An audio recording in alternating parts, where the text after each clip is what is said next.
Hello, my name is John, and today is the first video where we're actually going to take a look at the Sigma FP that I received yesterday.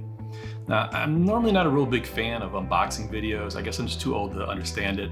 I usually see people unboxing amazing things that I can't afford, and it's somewhat depressing, but my daughter absolutely loves these.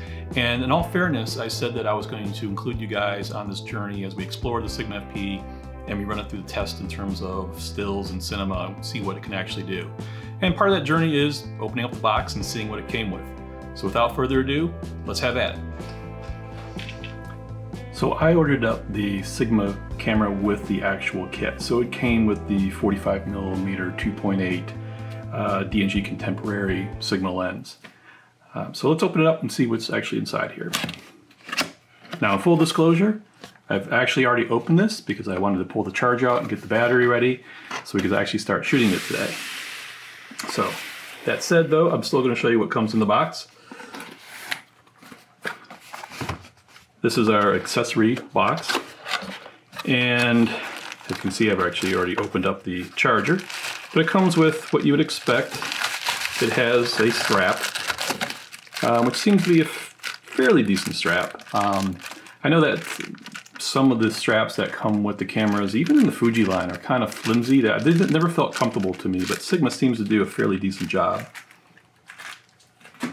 What's also interesting though when it comes to the strap is the fact that you do have these little 1/4 round adapters, because you have to remember this is a modular system. So it's basically a rectangular brick with a sensor. There's nothing on it. There's no hand grips. There's no strap holders, nothing. So in this case, you'd have to put your strap in and then bolt it into one of the 1/4 inch connectors that are on the bottom or on the sides of the camera. The nice thing about that is that when you want to take it out, you don't actually have to undo your strap. You can just unbolt it, which is nice. Downside to that is you probably have to make sure that if you're a big user of straps, that when you go out, that you make sure these are actually tightened back up again so you're not losing them. It comes with, of course, as you'd expect, a charger that has a USB connector, and of course the USB cable. And of course this does allow you to plug this into a computer or to some USB outlet and actually charge your camera via that connection, which is great. That's pretty much becoming a standard feature on cameras. But this is the first thing that I noticed when I opened it up that I thought was unusual. I think I've owned about 6 or 7 DSLRs in my lifetime, and I've had 5 mirrorless cameras now. And this is the first mirrorless camera that didn't come with a battery caddy. So if I buy a second battery and I want to shoot with the one in the camera, but I want to charge another one off to the side while I'm shooting, you can't do that because you have to charge it through the camera. You have to put the battery in the camera right now because there is no caddy. So obviously, one of the first accessories I'm going to purchase is going to be additional batteries, and I'm going to have to get an external charger just so I can be charging those while I'm actually out shooting with this camera. So I thought it was kind of interesting. It's not a showstopper, but it's the first time I've run into it. The battery looks like pretty much every other battery that's used on the market today. Not particularly big, and the previous Quattro series cameras were not particularly great on battery life. So it's going to be a concern, but we'll give it a test. Now, while it doesn't have a battery camera, it does come with something that you don't see in other cameras very often, which is the actual mount to put on the flash shoe. Because again, I'm going to say it multiple times, it's a brick with a sensor, right? It's just perfectly square, or rectangular, I mean. And you have to have an adapter to be able to put on the hot shoe. Now, this is the first major concern that I have with this camera, and I know others have voiced their opinion on this as well, which is if you're going to use this for a hybrid, meaning you're going to be shooting stills as well, at least at the face value, and I could be wrong because I haven't tested anything yet, I've only looked at the camera at a cursory view, the sync speeds are very slow. When I'm shooting in the studio with strobes, even if I'm doing portrait work, it's usually around a 1/25th of a second. You may go down to 60, but I'm kind of, I tend to bump it up a little bit just to be on the safe side, especially if I'm hand holding the camera. But this has no mechanical shutter, and to prevent the rolling shutter effect, the sync speeds are something like 1/30th of a second and below, depending on the format. That's, again, I could be wrong, but that's what it appears to say on the spec sheets. If that's the case, then this camera has no high-speed sync support that I'm aware of, and it has no physical old school sync cable. So it basically, for me, makes it nothing but, in terms of stills, nothing but a daylight camera and a continuous light camera. I can't natural, it has to be 100% natural light or continuous light, or I'm shooting completely, in a dark scene that I'm not trying to fill with any flash or strobes. Because I won't be able to shoot a strobe at 1/15 of a second. Certainly handheld's out of the option for most of those times. So while there are some applicable applications for that, the reality is, for the bulk of my work, if I can't get a reasonably decent sync speed and it's not going to support high-speed sync and it doesn't have a cable, I'm kind of stuck again using it with continuous light or daylight, or in just pure whatever light's available in terms of the nighttime. And that's totally okay for those situations, but as a hybrid shooter compared to, say, my Fuji X-T3 here, which is a great hybrid shooter between stills and video, it really doesn't hold up to it. And so the next thing in the kit is the actual lens. So this comes with a 45mm Contemporary Series Sigma lens. This is actually the first of the Contemporary Series lenses that I've owned. I've had about 15 pieces of Sigma glass, almost all Art Series. I've shot, when I was a DSLR shooter, pretty much exclusively with Art Series primes. I love them. I know there's varying opinions upon them, but I always had great luck with them. I tuned them with the USB dock, and all with but one lens actually served me very well. But this is the first contemporary version, so my initial impression of it, it feels like it's built really well. It's metal, right? Lots of metal on it. It's not plasticky. This is a kit lens, so they tend to be mid-range affordable glass, but it seems to be very well built for that mid-range affordable glass. Although as well as it's built, it doesn't seem to have the same heft and girth that the Sigma glass has. To give you an example, if you look at my 35mm Art, it's almost double, probably triple the size of this thing.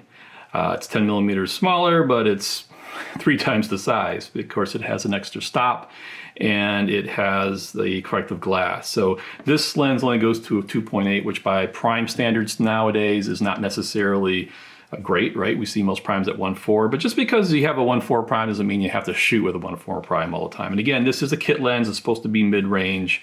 It's supposed to be affordable, and I think it's actually a pretty good lens for the kit itself.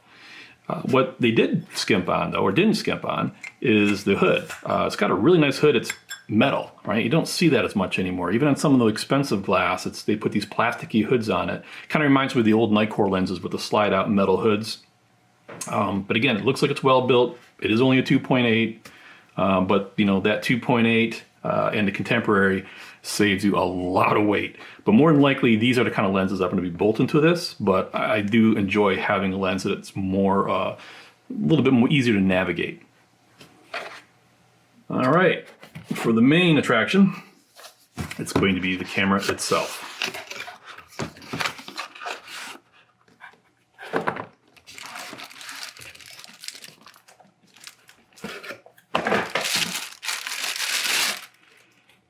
So my initial reactions is that it is very familiar in that it has a similar kind of finish and a similar feel that the Quattro series has. In fact, there is a lot of design that is borrowed from the Quattro series. So for example, if you look here at this Quattro H, right? And you'll see that some of the similarities are here. For example, if you look at the way the knobs are built and the way they feel, the kind of old school on and off power switches that they have, which you don't see in cameras nowadays for the most part. They have the same kind of rubber sealing that kind of peels back to expose the ports. And the menuing system is actually very similar as well. Which I'll show you in a minute. It takes a little getting used to, but people actually are enjoying it. And it's interesting because the Quattros have had that menu system for years, but never really got any recognition for it because nobody really shoots with Quattros, or very few people do. But those of us who love Foveon sensors, it's a whole different story. I absolutely love that camera. We're going to do a video on it. So again, as far as size, if you take a look and compare it to my X-T3, right, it gives you kind of an idea, right? This APC, this is full sensor. So it's definitely smaller, but it's not tiny, right? It still has a decent size. When they say this is, something that fits in a pocket, by the time you bolt the lens onto it, you gotta have a pretty big pocket. I don't think it's gonna be really super comfortable, but it is small and it really is meant to be put into a rig, honestly. I mean, that's why it's basically, like I said, a brick with a sensor. You all know it has one card slot, but what's interesting is where they put the card slot. Again, this opening door is borrowed from the Quattro series as well, but you put the SD card in the slot where you put the battery in, which is kind of interesting. So I don't think I've ever had a camera that has had that short of point and shoots. And that's kind of what this reminds me, is like an old school point and shoot camera, in that it's flat. There is no grip, that you have to buy the grips. I have pre-ordered them along with the loop. So hopefully they'll be here in a few weeks when they start shipping. But right now when you hold it, it's an awkward feeling because there's zero grip to it. It's like a fat old school point and shoot. Not a problem when you got the 45 millimeter on, but when you start to bolt bigger glass on, it's definitely going to be a little more awkward and some getting used to. So we'll go ahead and load up the battery here in a moment. In terms of the buttons, I know people have talked about these. The tone, the color are a little bit different. These are actually features that were on the Quattro before. You just had to go into the menu. In fact, they were on the high-speed menu. In fact, I might be able to even show you that if I have an active battery in here.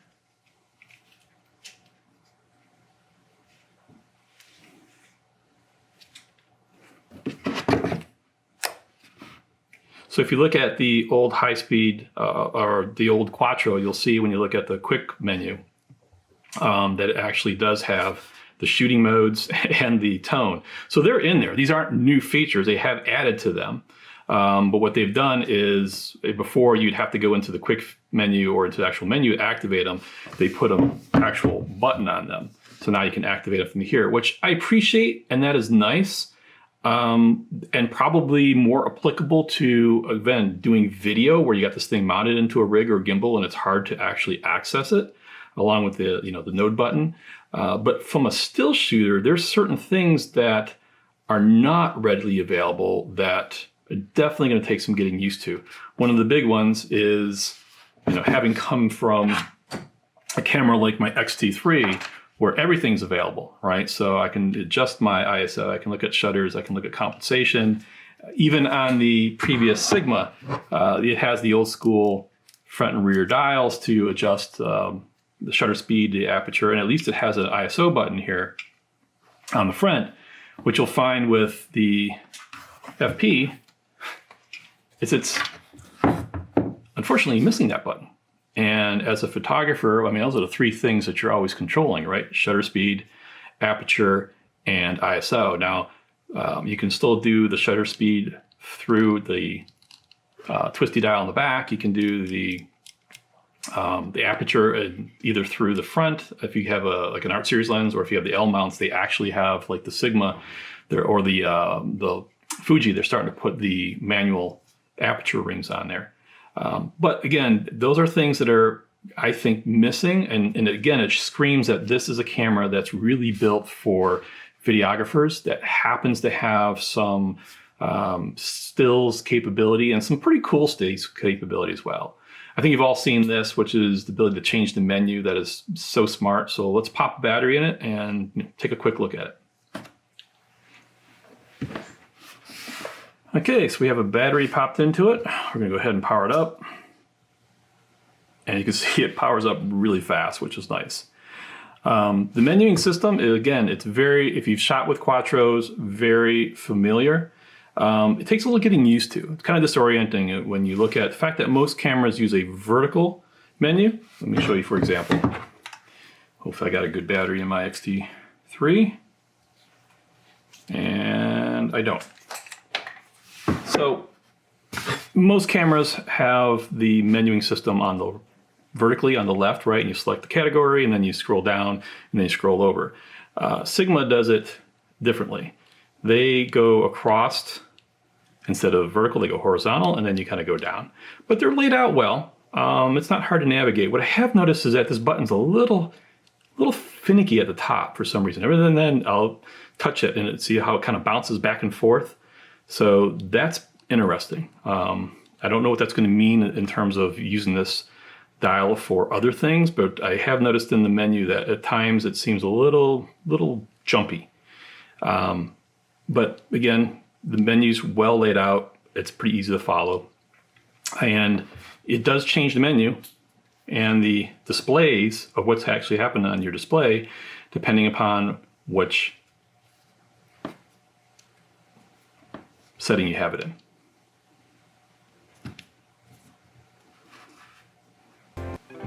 All right, so this is not any kind of test of the focusing system. We'll do a whole video on that, but just wanted to show you that it is up and running.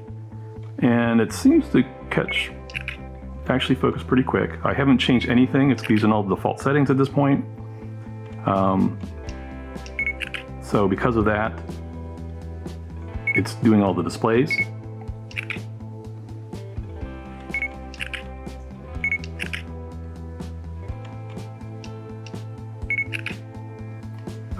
Focusing seems to be fairly snappy, but we'll find out. So that's our first look at the Sigma SP, the unboxing, what it comes with. Next thing we'll do is we'll actually start looking at testing its focusing and testing the adapter with other lenses.